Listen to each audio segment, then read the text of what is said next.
سلام، وقتتون بخیر باشه دوستان. میریم با آموزش بالاتنه در خدمتتون هستیم. آموزش رایگان الگوی بالاتنه با نرم افزار گمینی در خدمت استاد افتخاری هستیم. دوستان سابسکرایب، لایک، کامنت یادتون نره، زنگوله رو بزنید که هر بار ویدیوی جدیدی ساخته میشه اطلاع رسانی بشه براتون که بتونید کامل ببینید. بریم آموزشمون رو شروع کنیم.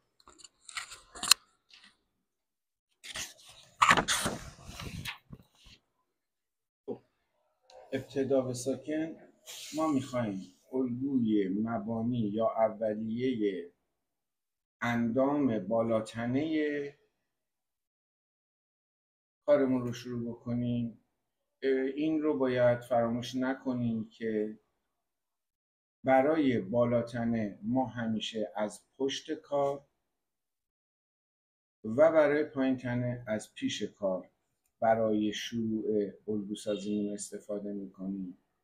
علت وجود برجستگی و ویژگی‌های خاص در بالاتنه در جلوی اندام و جلوی الگو و وجود برجستگی‌ها و ویژگی‌های خاص در پایین تنه در پشت اندام و پشت الگو. ما ابتداعاً الگوی اولیه جایگذاری ابعادمون رو توی ساده ترین قسمت شروع میکنیم که میشه در بالاتنه پشت کار، در پایین تنه پیش کار. سپس اون ویژگی های خاص رو بر روی الگومون که میشه در بالاتنه پیش کار و در پایین تنه پشت کار با عوضمان و پنسهامون ایجاد میکنیم. برای ایجاد الگوی اولیه‌مون یک کادر برای بالاتنه که پیشفرض عرض کادرمون به اندازه باسن که بزرگترین ابعاد حاضر در روی الگومون هست و پیشفرض طول کادرمون قد مورد نظر بالاتنمون هست که ما اگر برای سایز 38 قرار هست کاری انجام بدیم، برای بانوان ابعاد باسن به اضافه 10 یعنی نام سایز که 38 باشه به اضافه 10 سانت می شود 48 سانت، اندازه نصفی از دور باسن که ما نصفی از اون رو به عنوان 1/4 دور باسن اعمال میکنیم برای عرض کادرمون که 38 به اضافه 10 میشه 48 تقسیم بر 2 میشه 24، یعنی عرض کار ما 24 خواهد. ارتفاع لباسمون رو هم بر فرض 75 سانتی متر یک لباس میدی در نظر گرفتیم اجرا میکنیم و یک بازدید از ابعاد کادرمون ابتداعاً انجام میدیم، یعنی کلید نمایانگر ابعاد محیط شکل رو فعال میکنیم.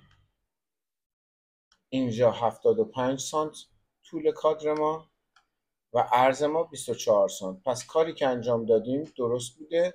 برمیگردیم نمایانگر ابعاد رو خاموش میکنیم و شروع میکنیم به ایجاد کردن نقاط لازم برای ایجاد ابعاد. اندازه دور گردن تقسیم بر 5، یعنی دور گردن رو به یک شکل 5 ضلعی، یعنی به یک همچین شکلی ما در نظر میگیریم. ما برای دور گردن یک همچین شکلی در نظر داریم که دوستان اگر توجه بکنن تقریبا شکل گردن میشه. یک پنج ضلعی داریم که ما اگر این اندازه دور تا دور محیط پنج ضلعی ما به اندازه 40 سانتی متر باشه تقسیم بر 5 می شود 8 به اضافه 1 سانت آزادی. یعنی اگر گردن واقعی ما این هست ما 1 سانت بهش فضای آزادی میدیم. یعنی 8 ما به اضافه 1 می شود 9. بعد از ابعاد گردن کارور، اگر ما برای کارور سینه برای سایز 38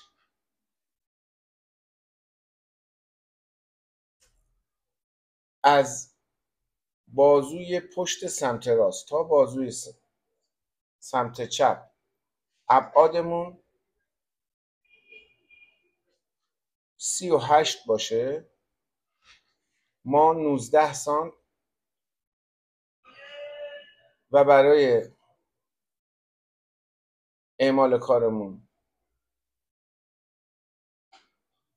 1/2 اون 19 سانت اعمال میکنیم. حالا ابعاد بعدیمون میشه ابعاد سرشانه. سرشانه اگر ما 38 سانت سرشانه به اضافه 1 سانت آزادی اعمال بکنیم، سرشانه چقدر؟ برای 38 سرشانه 38 هست. یعنی ما برای کارورمونم اندازمون 36 هست، 1 سانت آزادی میگیریم از هر طرف میشه 38 که میشه نصفش 19. برای سرشانه 38 هست که از هر طرف 1 سانت آزادی در نظر میگیریم میشه 40 که نصفش میشه 20. 20 سانت ابعاد سرشانه خواهد. در پایین عین عملیات بالا رو اجرا میکنیم اما با شماره برعکس منهای 9.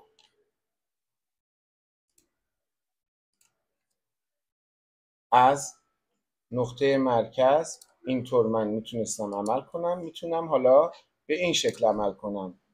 منهای 9 خط فاصله منهای 19 منهای 20 تمام ابعادی که بالا گذاشتم پایین یکجا برای من اجرا میشه. ما توی یه دونه کادر انجام میدیم. پس ما در یک کادر یه دونه منهای 9 یه دونه با خط فاصله منهای 19 خط فاصله منهای 20 اجرا میکنیم. عین خطوطی که در بالا داشتیم، نقاطی که بالا داشتیم نقاط پایین رو هم ایجاد میکنیم. حالا با ابزار گارمنت یا سوزن ایجاد خطوط داخلی رو انتخاب میکنیم.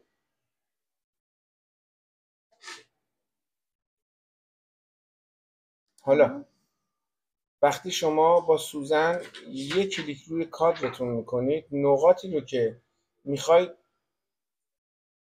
با گارمنت نقاط خطوط داخلیش رو متصل بکنید روشن میشن و وقتی اون نقطه رو انتخاب میکنید سوزن شما آماده ایجاد نقاط داخلی هست. یعنی شما با هر حرکت اون خطوط رو ایجاد میکنید.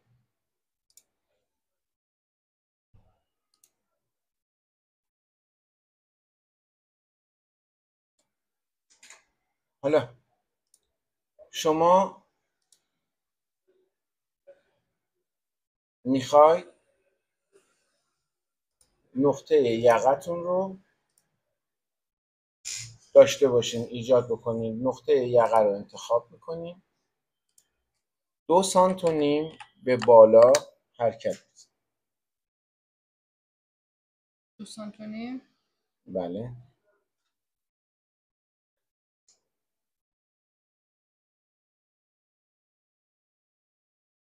خب حالا شما نیاز دارین که خطوط ارتفاع حلقتون رو ایجاد بکنین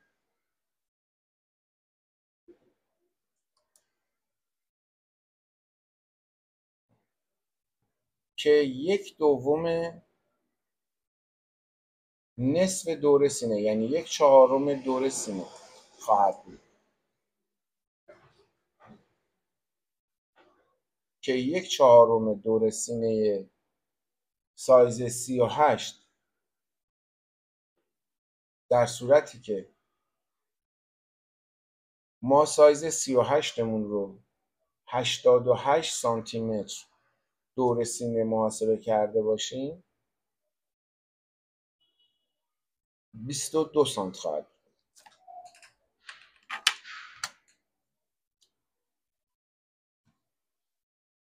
وقتی ما اینو اجرا کردیم نقطه سرشانمون رو رها میکنیم و خط ارتفاع حلقه آستین رو به 2 قسمت تقسیم میکنیم و این خط رو، این نقطه رو روی کارور میاریم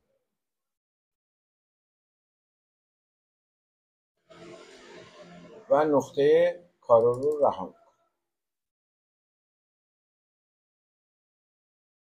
حالا تفاوت سینه، یقه و سرشونمون رو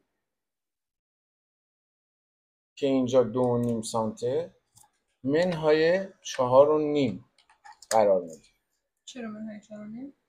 شیب سرشونه در زمانی که به صورت سری انجام میشه بهترین شکل تجربی 4.5 سانت پایین تر از نقطه یقه قرار میده. حالا ما قرار هست یک ارتفاع کمر انتخاب بکنیم. ارتفاع کمر برای ارتفاعات قدهای مختلف متفاوت هست، اما برای ایجاد یک بالاتنه قراردادی که ما عموماً با اون عدد کار میکنیم منهای 38 که این بین 38 تا 42 در خانم ها قابل تغییر هست.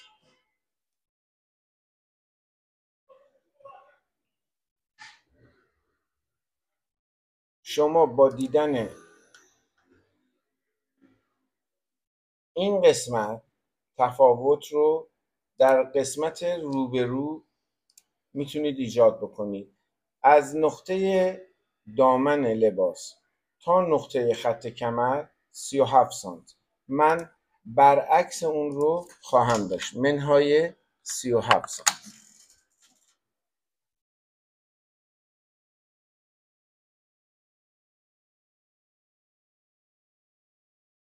از نقطه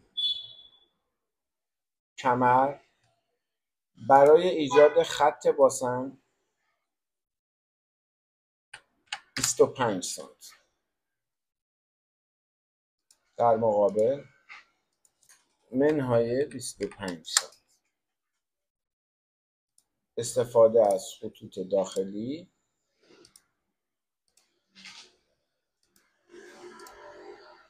کادر شما به این شکل در میاد. اندازه کمر شما برای سایز 38 36 خواهد بود، در صورتی که شما اینجا 24 سانت دارید. 24 سانت 38 18 سانت. البته این خط دور کمر نیست، اصطلاحاً دور کمر گفته میشه. خط کمر 8 سانت پایین تر از این قرار گرفته، اما این خط دور شکم یا روی ناف هست که برای سایز 38 36 سانت و روی استخوان لگن 38 سانت خواهد بود.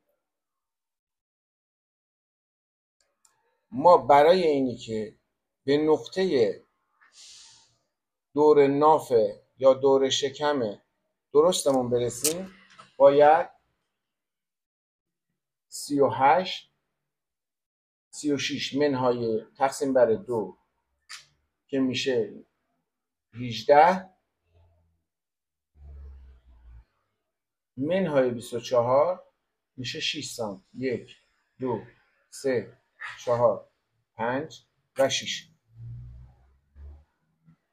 حالا ما یه شکل این شکلی خواهیم داشت. حالا باید این رو تبدیلش بکنیم به اون شکلی که میخوایم. اینجا من یک پاره خط برای ایجاد یقه دارم که اون رو تبدیل به یک خط هلال میکنم.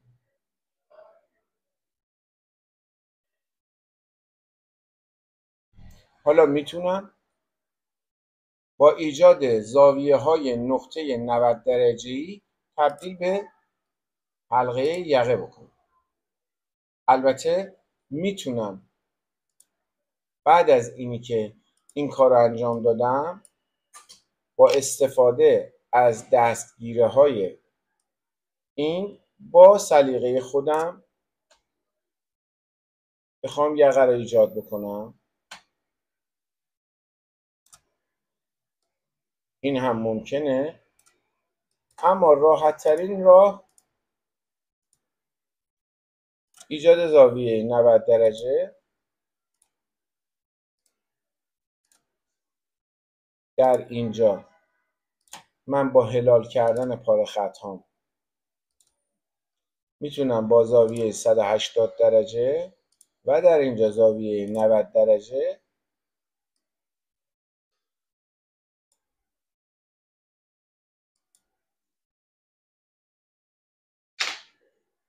و استفاده از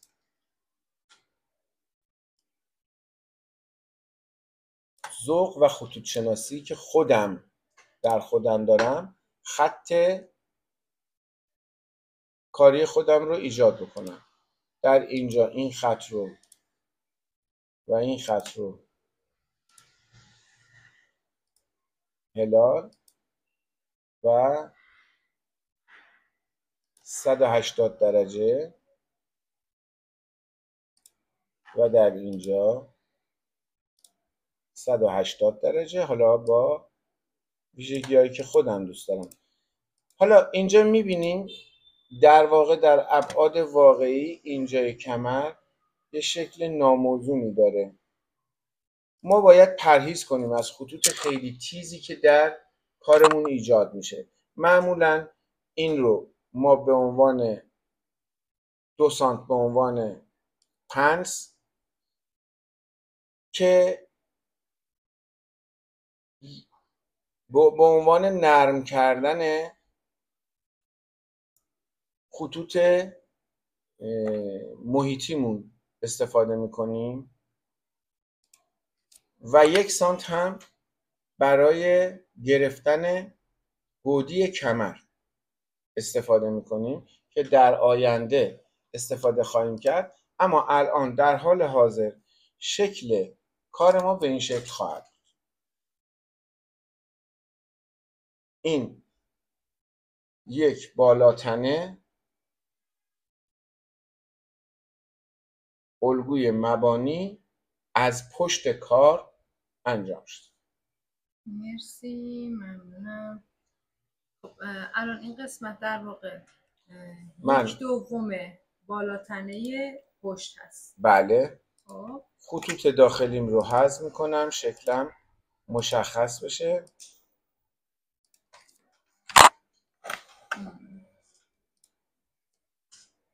الان اگه بخوایم که قرینه اینو داشته باشیم چیکار میکنیم که کامل مثلا پشتمون رو داشته باشیم؟ میتونیم برای قرینه نقطه وسطی رو برداریم، خط وسط رو پاره خطمون رو انتخابش کنیم. انتخاب قرینه سازی ابتدا میبینیم شکل قرینمون چطور هست. اگر راضی بودیم با این عملیات قرینه سازیمون رو ایجاد میکنیم.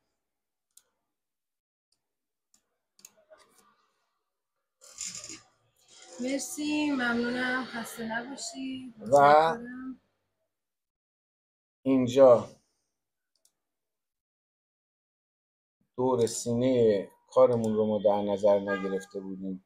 دور سینه کار ما قرار بود 88 که میشه 22 به اضافه 1 سانت آزادی میشه 23. ما 1 سانت بعد از این کم میکردیم که انجام نشده بوده، که این رو هم بایستی حتما انجام بدن که شکل کار سر جاش بشه. مرسی، ممنونم دوستان. آموزش رو دیدید. لایک، کامنت یادتون نره، سابسکرایب یادتون نره، زنگوله رو بزنید که ویدیو جدید برای شما ارسال بشه. وقتتون بخیر باشه. مرسی استاد، ممنون. خواهش میکنم.